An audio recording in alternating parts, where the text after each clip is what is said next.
Tema hari ini adalah pelajaran penebusan dari Yusuf, seorang yang menyediakan hidup.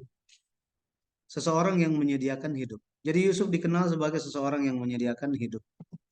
Kita akan lihat eh sebelum ke Mazmur. Oke, kita baca dulu Mazmur 105, Mazmur 105. Kita kali ini dulu deh, ke Kejadian 41. Kejadian 41. Mari kita lihat. Kejadian 41 ayatnya yang ke-45. Ayat 45. Oke, saya nggak tahu ini kebaca nggak nih. Pak, itu Mei mau masuk nggak bisa, Pak? Siapa masuk? Udah, Li. Udah Mei. masuk. Oh, udah. Oke. Ya. Oh, namanya beda. Oh iya. Ya, oke. eh Coba kita lihat ini. Ya,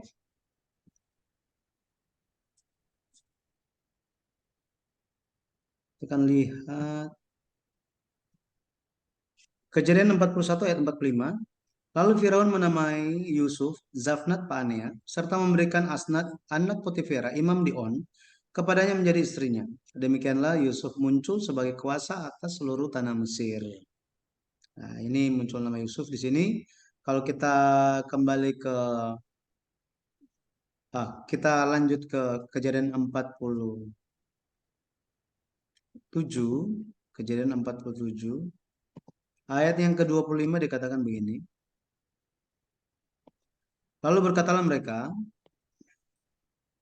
Engkau telah memelihara hidup kami, asal kiranya kami mendapat kasih Tuanku, biarlah kami menjadi hamba kepada Firaun. Ya, nanti bisa baca Kejadian 41 dan pasal 47 secara keseluruhan. Tapi kalau kita lihat mengenai hal ini, Yusuf dia merupakan uh, orang yang memiliki kehendak Tuhan. Artinya di dalam dia, kehendak Tuhan itu ada di dalam dia. Ketika umur 17 tahun, Yusuf dapat mimpi itu di tahun 1899. 1899 SM dia dapat mimpi, khususnya dua mimpi, bahwa dia akan ditinggikan di antara banyak orang. Dia akan ditinggikan di antara banyak orang. Dan setelah Yusuf mimpi seperti ini, dia mulai tidak disukai oleh saudara-saudaranya. Nah, sampai akhirnya mereka menjual Yusuf. Pada akhirnya Yusuf menjadi budak di Mesir. Bayangkan Yusuf yang merupakan anak kesayangan ayahnya, tiba-tiba dia jadi budak di Mesir, bekerja di rumah Potifar. Nah, ketika dia sudah di Mesir, itu sudah tinggal di Mesir sekitar 10 tahun. Sekitar 10 tahun, ia harus melawan godaan Potifar, tapi kemudian dia disalahkan, dia dipenjarakan selama hampir 3 tahun dia di penjara, hampir 3 tahun. Dan seperti apa posisi atau kondisi Yusuf di penjara? Mazmur 105, 18 sampai 19 dikatakan, mereka mengimpit kakinya dengan belenggu, lehernya masuk ke dalam besi, sampai saat firman-Nya sudah genap dan janji Tuhan membenarkannya. Di sini kaki leher Yusuf itu dibelenggu. Sangat menyiksa sebenarnya. Di sini ada kata membenarkan. Membenarkan. Di sini sebenarnya menguji. Ya, menguji dalam bahasa aslinya. Ini bahasa aslinya itu syaraf. Ini menguji atau memurnikan. Menguji atau memurnikan. Maka kalau kita lihat 10 tahun Yusuf di rumah Potifar, kemudian hampir 3 tahun dia di penjara, maka selama 13 tahun itu adalah proses untuk Yusuf dimurnikan. Tuhan memurnikan dia. Kenapa dia perlu diuji untuk waktu yang lama ini? Karena Allah ingin memakai dia sebagai orang yang besar untuk menghadapi Firaun. Untuk menghadapi Firaun. Jadi, mari kita lihat mengenai Yusuf ini. Yang pertama, Yusuf mengartikan dua mimpi Firaun. Yusuf mengartikan dua mimpi Firaun. Ada dua mimpi Firaun kalau kita lihat di Kejadian 41 ayat 37 sampai 38. Sebelum ke ayat 37 dan 38, coba kita lihat ayat 32 dulu ya. Ayat 32 kita akan lihat. Kejadian 41 ayat 32. Dikatakan begini, sampai dua kali mimpi itu diulangi bagi tuanku Firaun, berarti hal itu telah ditetapkan oleh Allah dan Allah akan segera melakukannya. Jadi mimpi dua kali. Dan kita tahu ceritanya, dia lihat mengenai lembu, ada 7 lembu gemuk, kemudian muncul 7 lembu yang kurus, lembu yang gemuk dimakan oleh yang kurus. Kemudian ada 7 bulir gandum yang sangat baik, yang gemuk. Setelah itu muncul 7 bulir gandum yang kurus, yang bulir gandum yang kurus ini memakan yang gemuk. Nah, ini artinya sama, yaitu akan ada 7 tahun kelimpahan, tetapi setelah itu akan ada 7 tahun kelaparan yang sangat dahsyat. Mengenai mimpi ini tidak seorang pun di Mesir yang bisa mengartikannya. Tidak seorang pun yang bisa. Tapi yang bisa adalah Yusuf. Ya, Yusuf yang bisa. Kalau kita lihat ayat yang ke-37, ayat 37 dikatakan bahwa usul itu dipandang baik oleh Firaun dan oleh semua pegawainya. Lalu berkatalah Firaun kepada para pegawainya, mungkinkah kita mendapat orang seperti ini, seorang yang penuh dengan roh Allah? Bayangkan, orang Mesir itu mereka menyembah berhala. Tetapi mereka mengakui bahwa Yusuf merupakan seseorang yang penuh dengan roh Allah. Penuh dengan roh Allah. Di ayat yang ke-39 dikatakan, kata Firaun kepada Yusuf, oleh karena Allah telah memberitahukan semuanya ini kepadamu, tidaklah ada orang yang demikian berakal budi dan bijaksana seperti engkau. Engkaulah menjadi kuasa atas istanaku dan kepada perintahmu seluruh rakyatku akan taat. Maka tata inilah kelebihanku daripadamu. Jadi beda dengan orang-orang Mesir, orang yang bijaksana, Yusuf dia bukan saja bisa mengartikan mimpi Firaun, tetapi dia bisa memberikan solusinya. Solusi dari masalah tersebut. Solusi.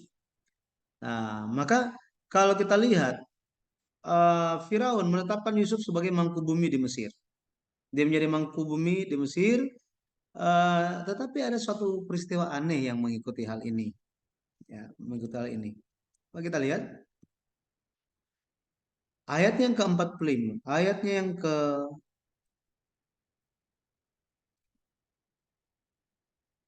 Oke, ayatnya yang ke-45 dikatakan begini. Lalu Firaun menamai Yusuf Zafnat Pa'anea.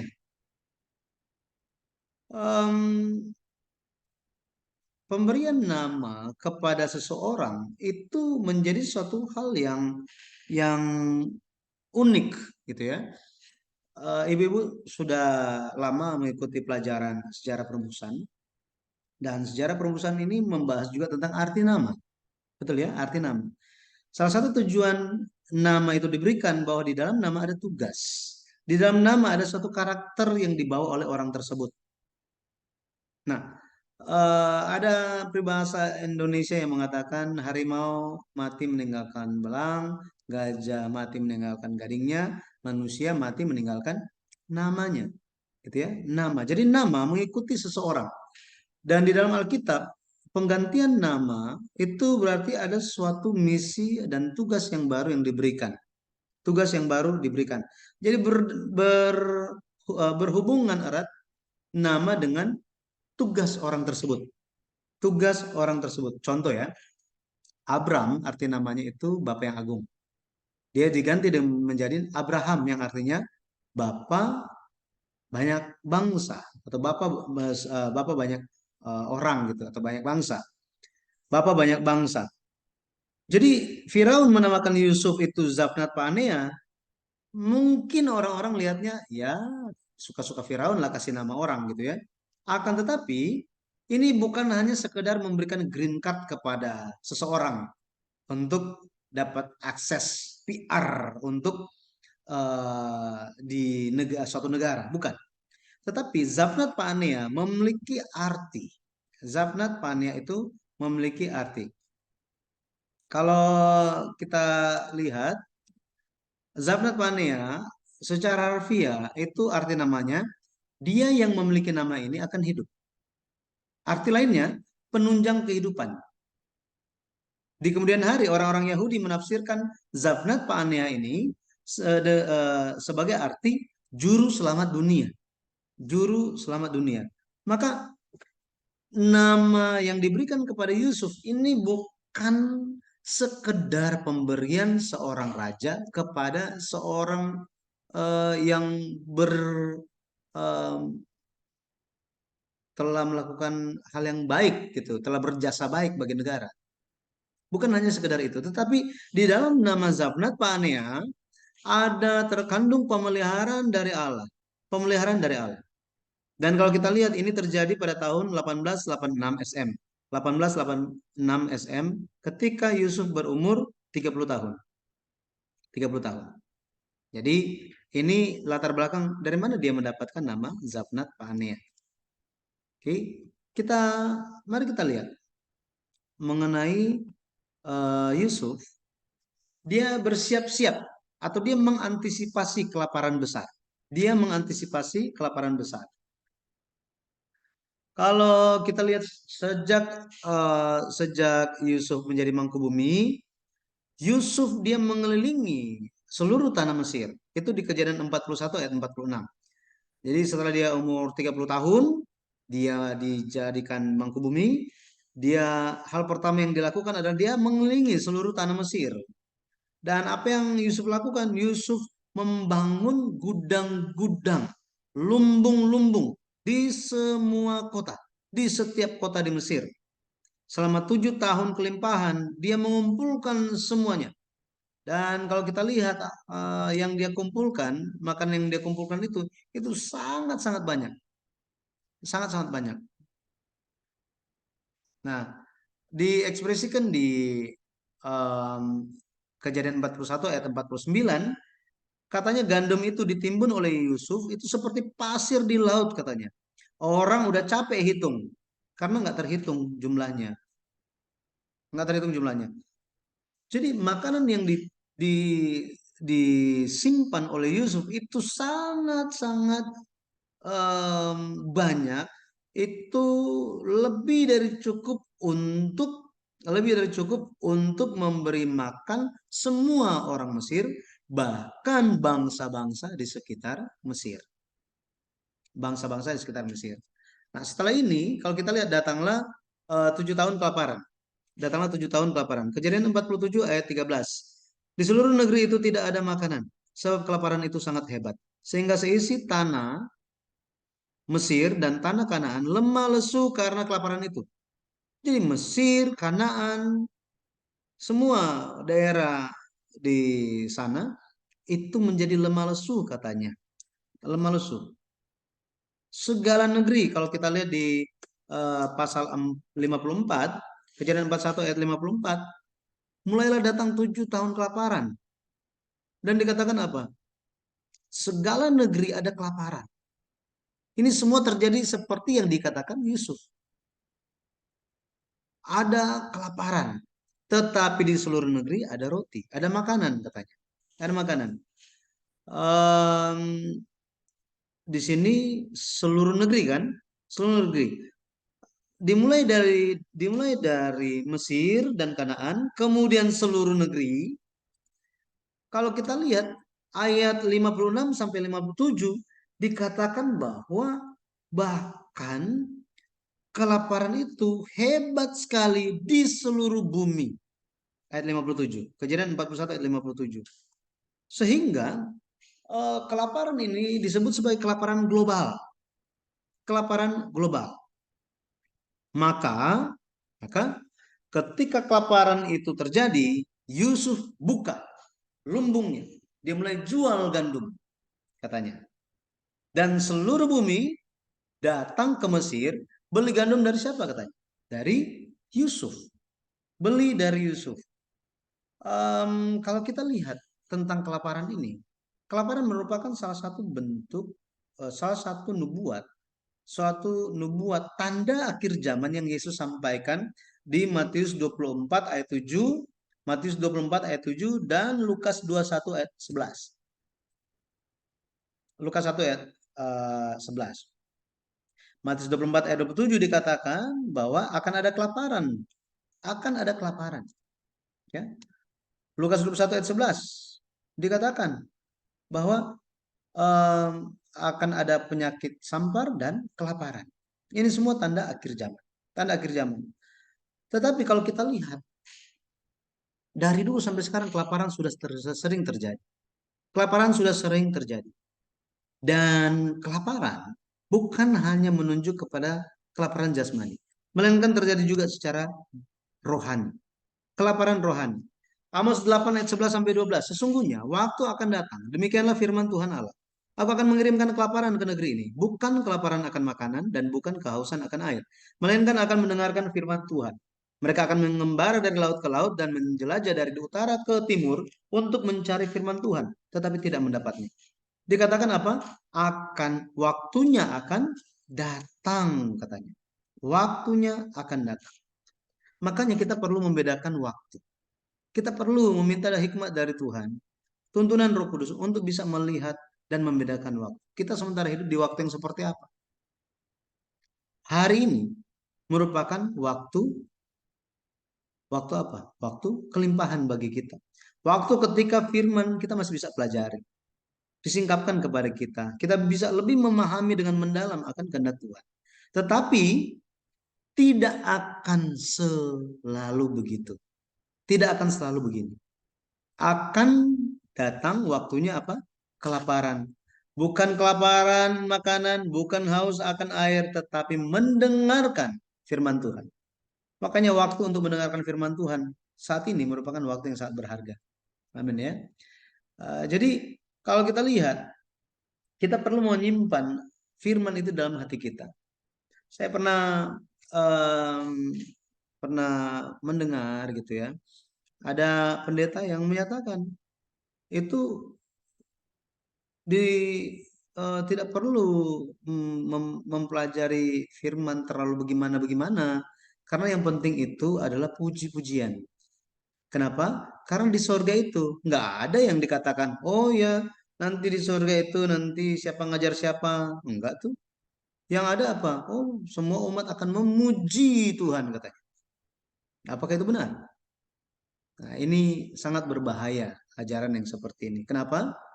Karena Tuhan bilang yang paling penting itu adalah pengenalan. Mengenal Tuhan. Bahkan Yohanes 17 ayat 3 katakan, mengenal ada hubungan yang erat dengan hidup yang kekal. Jadi, benar-benar pengenalan itu sangat-sangat penting. Sangat-sangat penting. Akan datang kelaparan akan firman Tuhan. Dan Yusuf, kalau kita lihat, dia sudah menjadi mangkubumi selama 10 tahun. Sekarang dia umur 40 tahun. Ya, 40 tahun. Di saat yang seperti ini, ketika 7 tahun masa kelimpahan sudah selesai dan sudah hampir selesai 3 tahun masa kelaparan. Waktu itu Yusuf umur 40 tahun, itu tahun 1876 SM, 1876 sebelum Masehi. Yang terjadi di tahun itu adalah Yakub dan seisi rumahnya itu kelaparan. Persediaan makanan mereka sudah habis. Pada akhirnya mereka berjuang, mereka dapat kabar, oh di Mesir ada makanan. Maka pergilah mereka ke Mesir. Jadi ada uang sebanyak apapun tetapi tidak ada makanan. Buat apa uang itu? Betul ya? Uang nggak bisa dimakan. Betul ya? Jadi yang memiliki makanan itu yang menjadi fokus utama. Pada akhirnya mereka pergi ke Mesir. Pergi ke Mesir. Di tahun ini juga, tahun 1876, Yakub dan 70 anggota keluarganya pergi pindah ke Mesir. Jadi di tengah-tengah masa kelaparan, pada akhirnya keluarga Yakub bisa mendapatkan solusi. Dan solusi itu bukannya mereka yang cari. Bukan. Solusi itu Tuhan telah tetapkan dan Tuhan siapkan melalui Yusuf. Melalui Yusuf, Tuhan selamatkan keluarganya ya, dan bangsanya, yaitu bangsa Israel. Nah, seperti itu pun kita pun harus menjadi orang yang menyelamatkan bukan hanya diri kita, tetapi keluarga kita dan pada akhirnya juga gereja dan bangsa kita. Kita harus sediakan hidup bagi mereka, makanan untuk mereka hidup. Yang ketiga kita lihat mengenai hikmat Yusuf yang memerintah atas Mesir. Hikmat Yusuf yang memerintah atas Mesir. Kalau kita baca em, kalau kita baca di Kejadian, Kejadian 47, kita lihat dulu. Kejadian 47, Kejadian 47 ayat yang ke-13. Ayat 13 dikatakan begini. Di seluruh negeri itu tidak ada makanan, sebab kelaparan itu sangat hebat, sehingga seisi tanah Mesir dan tanah Kanaan lemah lesu karena kelaparan itu. Jadi untuk mendapatkan makanan, mereka akan berikan uang kepada Yusuf. Tapi kalau misalnya berikan uang, nggak ada penghasilan kan? Pada akhirnya uangnya akan habis. Setelah habis, ternak habis. Jadi untuk makan mereka pada akhirnya berikan uang. Setelah uang habis mereka berikan ternak mereka. Setelah ternak habis mereka punya rumah, mereka jual semuanya. Setelah itu habis, tanah mereka jual. Setelah habis semuanya, pada akhirnya gimana? Pada akhirnya mereka berikan diri mereka. Mereka berikan apa? Diri mereka. Supaya yang penting tetap hidup. Nah, sebagai gantinya, Yusuf akan memberikan mereka makan. Akan memberikan mereka makanan. Dan kalau kita lihat di sini, seluruh tanah Mesir menjadi milik Firaun. Nah, tapi sebenarnya di masa yang seperti ini, Yusuf juga punya benih. Jadi ini kan di masa kelaparan yang sangat hebat kan? Tetapi Yusuf bilang apa? Saya ada benih. Saya ada benih. Ini kamu tanam. Nanti kamu tanam. Ketika itu panen. Ketika itu panen. Nanti kalian store kepada saya. Bagi hasil. Gitu ya. Bagi hasil. 4 bagian punya mereka. 1 bagian. Jadi 1/5 gitu ya. 1/5. 1/5. Jadi 1/5 itu harus dikembalikan kepada Firaun katanya. Dan kalau kita lihat. Kalau kita lihat dulu ayatnya, gitu ya.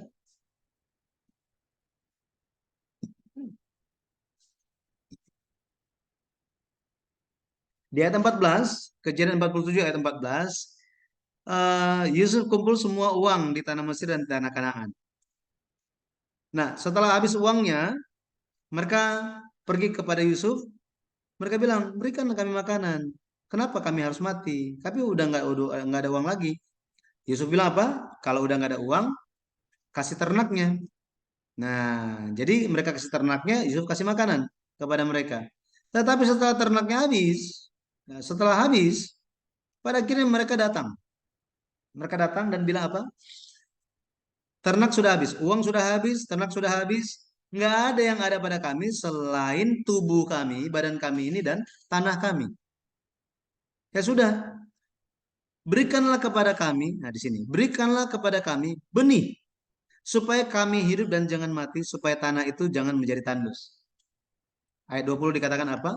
Yusuf membeli segala tanah orang Mesir untuk Firaun, sebab orang Mesir itu masing-masing menjual ladangnya, karena berat kelaparan itu menimpa mereka.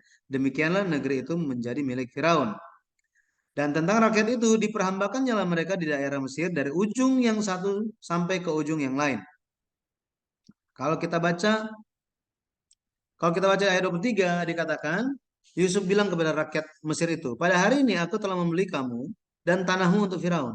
Inilah benih bagimu, supaya kamu dapat menabur di tanah itu.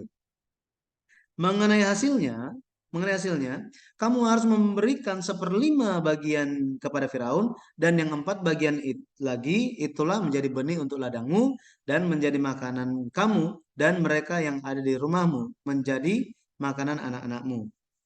Kalau kita perhatikan di sini, coba bayangkan. Mereka, ya, mereka ingin makanan, ya, mereka ingin makanan supaya mereka tetap hidup. Tetapi mereka sudah tidak punya apa-apa lagi. Untuk mereka bisa hidup, Yusuf berikan mereka benih. Yusuf berikan mereka benih, katanya. Ya, mereka minta benih kepada Yusuf. Mereka minta benih kepada Yusuf supaya mereka pun bisa bertahan. Cuma pertanyaannya begini, pernah nggak? Saya juga membaca ini, saya tersadarkan gitu, tersadarkan. Apa bedanya benih yang Yusuf punya sama benih yang orang-orang Mesir itu punya? Mereka bisa menanam berdasarkan benih yang mereka terima kan? Yang benih yang punya mereka itu, yang mereka punya itu, mereka bisa tanam kan? Bisa saja. Tetapi mereka menanam dan menanam tidak berhasil gara-gara apa? Gara-gara kekeringan, kelaparan yang luar biasa itu. Gara-gara kekeringan yang sangat-sangat hebat. Nggak bisa berhasil. Akan tetapi Yusuf, dia punya metode yang beda. Meskipun di masa kelaparan, di masa kekeringan tersebut, tetap benih yang dia berikan itu bisa bertumbuh dan menghasilkan. Apa bedanya benih yang orang-orang lain miliki dan benih yang Yusuf miliki? Mengapa benih orang-orang itu tidak bisa tumbuh, sedangkan benih dari Yusuf itu bisa menghasilkan? Betul ya? Sama-sama benih. Ini alasannya karena hanya benih yang berasal dari Yusuf yang bisa memunculkan hidup. Yang bisa memunculkan apa? Hidup. Bisa menghasilkan hidup. Bisa berhasil. Hanya benih yang Yusuf miliki. Benih yang dari Yusuf saja yang bisa berhasil. Karena Yusuf memiliki benih yang sejati. Kata benih di sini di dalam bahasa Ibrani adalah zerah. Zerah. Ini merupakan kata yang sama yang digunakan di Kejadian 3 ayat 15. 3 ayat 15 yaitu akan datang benih perempuan atau keturunan perempuan. Benih perempuan, keturunan perempuan yang akan menghancurkan kepala ular setan. Jadi kita bisa lihat benih yang Yusuf miliki itu sebenarnya secara luar itu tidak ada bedanya. Tidak ada bedanya. Tetapi karena itu datang dari seorang Yusuf yang memegang janji Tuhan, sini, memegang Tuhan, memegang janji Tuhan, maka benih yang dari Yusuf itu berhasil. Berhasil. Yesus berbicara, Yohanes 12 ayat 24. Aku berkata kepadamu, sesungguhnya jikalau biji gandum tidak jatuh ke dalam tanah dan mati, ia tetap satu biji saja. Tetapi jika ia mati, ia akan menghasilkan banyak buah. Banyak buah. Yesus bukan manusia biasa. Bukan manusia biasa. Dia adalah Tuhan. Memang beberapa waktu terakhir ini sementara viral dan sangat menghebohkan, pendeta besar katakan Yesus itu bukan Tuhan. Yesus itu hanya manusia, dia bukan juru selamat. Gitu ya. Nah, ini sangat mengejutkan. Akan tetapi iman kita tidak boleh goyah. Yesuslah juru selamat. Yesuslah Allah. Hanya lewat Yesus baru bisa ada hidup. Baru bisa ada hidup. Ketika Yesus ini yang adalah biji gandum, benih itu, dia jatuh ke tanah dan mati, pada akhirnya dia akan bertumbuh dan menghasilkan banyak buah. Orang-orang pikir setelah Yesus selesai, ya selesai semuanya. Tetapi justru disitulah misteri Allah. Lewat darah yang tercurah di atas kayu salib, penyelamatan terjadi. Penyelamatan terjadi. Ibrani, kalau kita lihat Ibrani 2 ayat 14 sampai 15 dikatakan, karena anak-anak itu adalah anak-anak dari darah dan daging, maka ia juga menjadi sama dengan mereka dan mendapat bagian dalam keadaan mereka. Supaya oleh kematiannya, kematian Yesus, ia memusnahkan dia, yaitu iblis yang berkuasa atas maut. Dan supaya dengan jalan demikian, ia membebaskan mereka yang seumur hidupnya dalam perhambaan oleh karena takutnya kepada maut. Jadi Yesus Kristus, dia mati supaya hidup itu bisa diberikan bagi kita.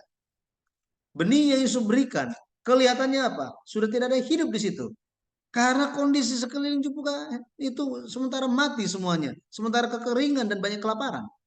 Tetapi benih, Yusuf memegang benih sejati. Benih sejati. Pada akhirnya bisa menghasilkan. Menghasilkan. 1 Yohanes, kalau kita baca di 1 Yohanes 5 ayat 12. Barang siapa memiliki anak, ia memiliki hidup. Barang siapa tidak memiliki anak, ia tidak memiliki hidup. Jadi kita perlu memiliki Yesus Kristus. Saya percaya kita ada Yesus di dalam kita, makanya kita hidup. Gitu ya.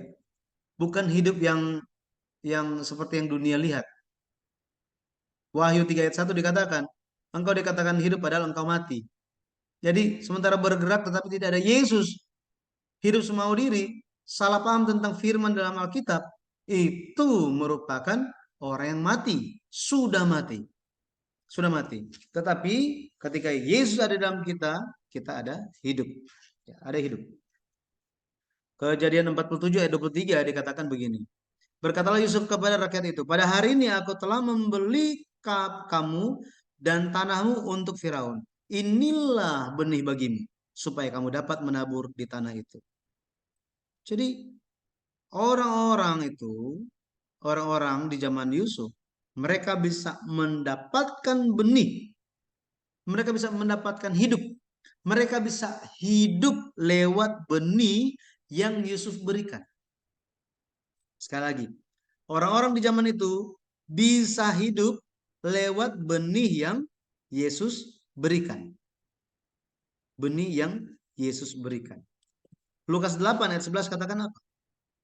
Lukas 8. Lukas 8, kita lihat Lukas 8 ayat yang ke-11. Oh. Lukas 8 ayat yang ke-11 dikatakan bahwa apa? Inilah arti perumpamaan itu. Benih itu ialah firman Allah. Firman Allah.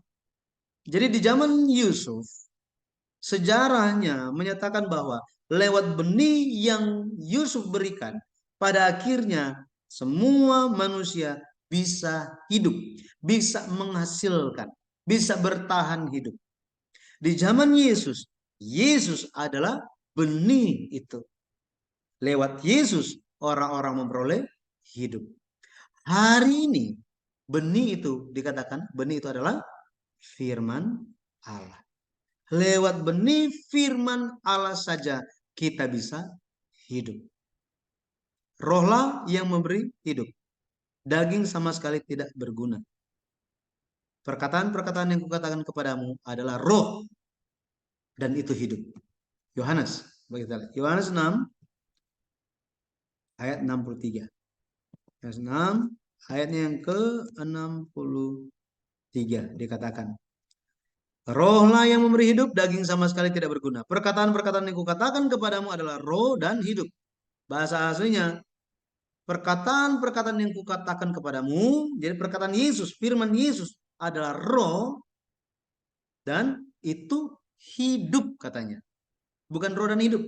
Roh, perkataan Yesus itu, firman Yesus itu adalah roh dan itu hidup. Jadi firman Yesus itu hidup. Firman Tuhan itu hidup dan bekerja sampai kita hari ini. Itu sebabnya kita bersyukur di hadapan Tuhan. Bersyukur di hadapan Tuhan.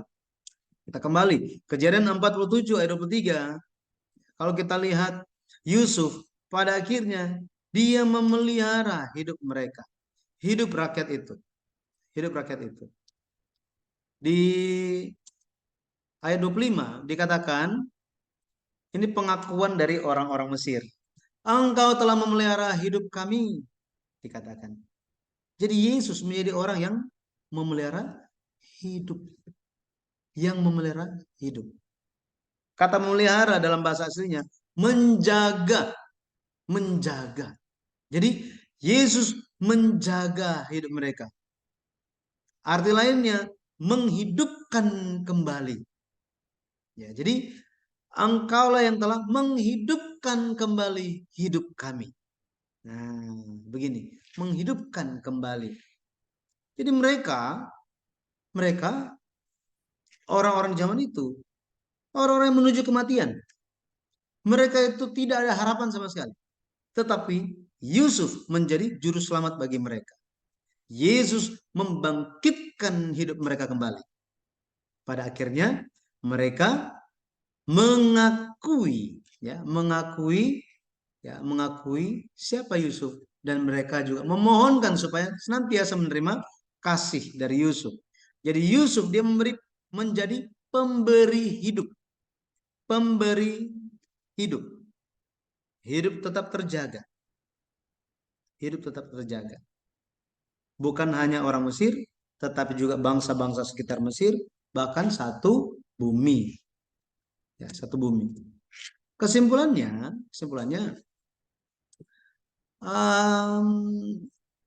dunia ini bukannya menjadi lebih baik, ya, bukannya lebih membaik. Kalau kita lihat Rusia, Ukraina tiada hentinya. Menurut ibu-ibu itu akan selesai kapan? Betul ya? Terus Taiwan, sebentar lagi katanya. Ini kan di bawah ancaman dari Cina, ya. Nah, kapan itu akan terjadi? Terus Amerika bagaimana? Bagaimana dengan Amerika? Amerika ya telah menyatakan kalau Taiwan itu diserang, Amerika akan turun full tim ke sana. Ketika semuanya terjadi, apa yang terjadi kepada Israel? Ketika sesuatu terjadi kepada Israel, siapa yang bantu dia? Bagaimana? Apa yang terjadi? Nah, jadi semua sejarah saat ini sementara berjalan sesuai dengan sejarah penebusan, sesuai dengan sejarah Alkitab. Itu sebabnya kita perlu memperhatikan bahwa ketika waktu firman Tuhan itu diberikan, ketika waktu sementara kelimpahan firman, firman itu saja yang bisa menjaga kita. Ketika kita di dalam badai, di dalam kesusahan, dalam hal apapun, bukannya kita terhindar, tetapi kita bisa saja mengalami semua hal tersebut. Akan tetapi, yang membedakan kita dengan yang lain itu apa? Ada siapa yang beserta. Betul ya? Tuhan Yesus yang akan menyertai kita, melindungi kita, sehingga kita bisa bertahan melalui badai-badai tersebut, semua hal tersebut. Tetapi itu hanya berlaku bagi mereka yang sungguh-sungguh mengenal Tuhan. Sungguh-sungguh mengenal Tuhan. Karena yang sungguh-sungguh mengenal Tuhan sajalah yang akan bertahan. Karena mereka tahu waktunya tidak lama. Waktunya hanya sebentar. Waktu semua badai itu seperti apa? Cara bertahannya seperti apa? Rohlah yang memberi hidup. Firmanlah yang memberi hidup. Banyak orang mengejar kedagingan, jasmani, bahkan berkat-berkat duniawi. Gereja-gereja pun banyak yang menyatakan hal itu.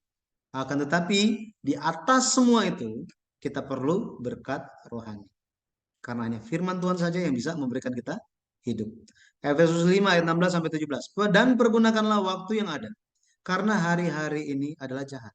Sebab itu janganlah kamu bodoh, tetapi usahakanlah supaya kamu mengerti kehendak Tuhan. Mengerti kehendak Tuhan. Kenapa Rasul Paulus menasihati gereja Efesus demikian? Betul ya? Harus apa? Mengerti kehendak Tuhan. Dan harus apa? Berusaha. Saya percaya kita yang berkumpul di sore hari ini sementara berusaha mengerti kehendak Tuhan. Kita sedang melaksanakan sesuai dengan firman Tuhan. Mari kita bukan hanya menampung dan menampung seperti yang Yusuf lakukan, tetapi lebih lagi kita memberi makan banyak orang. Memberi makan apa? Firman Tuhan. Firman Tuhan. Pada akhirnya kita bisa menjadi Zavnat Pa'aneh, pemberi hidup. Pemberi hidup bagi banyak orang. Kita baca ayat terakhir, 2 Timotius 4 ayat 2.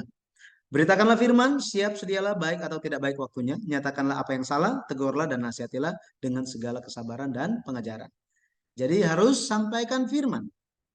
Mau kapanpun itu sampaikan. Nggak akan pernah ada waktu yang tepat. Sekaranglah waktunya.